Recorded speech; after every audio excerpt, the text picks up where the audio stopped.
Hello বন্ধুরা, কেমন আছেন? সকলেই একটু কমেন্টে জানাবেন।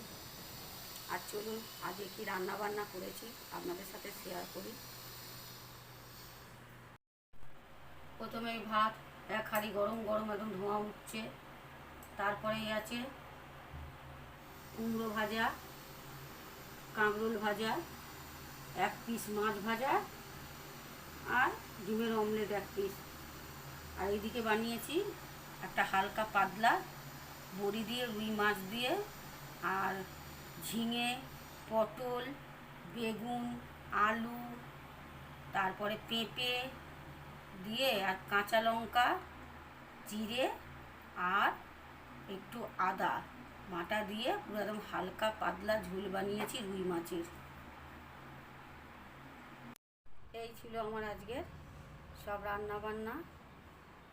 তাহলে সকলেই ভালো থাকুন, সুস্থ থাকুন, অবশ্যই সাবধানে থাকুন। টাটা বন্ধুরা।